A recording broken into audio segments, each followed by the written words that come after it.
آج مجھے ہر طرف سے ایک ہی طرح کی باتیں سننے کو مل رہی ہیں کہ سب کچھ ختم ہو گیا، کچھ باقی نہیں، خلاص۔ حالات بہت سنگین ہیں، صورتحال خراب ہے، لیکن سب کچھ ختم نہیں ہوا اور نہ ہوتا ہے۔ آپ تھک گئے ہیں، اس لیے کچھ آرام کر لیں۔ اب تک عمران خان ہر ظلم اور جبر کے سامنے ڈٹا ہوا ہے اور قوم بھی ساتھ ہے۔ قوم کمزور ضرور ہے، لیکن سیاستدانوں کی طرح بے وفا اور بددیانت نہیں ہے۔ عمران خان فاتح ہے، اس کے خوف سے، ترمیموں سے ریت کے بند باندھے جا رہے ہیں جو پانی کے پہلے ریلے کے ساتھ بہہ جائیں گے، کیونکہ یہ حکومت بھی جعلی ہے، اس کا مینڈیٹ بھی جعلی ہے، اس کی ترمیمیں بھی جعلی ہیں۔ دوسری چیز، اپنے حساب کتاب میں ہمیں مشیت عزدی یعنی اللہ کی مرضی کو نظر انداز نہیں کرنا چاہیے۔ اللہ اخلاص اور حسن یعنی آپ کی حسن نیت کو ضرور نوازتا ہے۔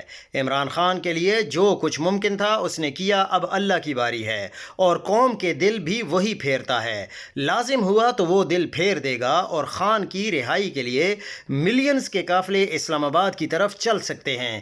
کوئی معمولی واقعہ اسے ٹریگر کر سکتا ہے، کیا پتہ یہ کام خیبر پختونخوا سے شروع ہو اور خوف کا حصار ٹوٹ جائے اور پنجاب بھی شامل ہو جائے، اور یہ سب کچھ آپ کو نظر آئے گا کہ ختم ہوگا۔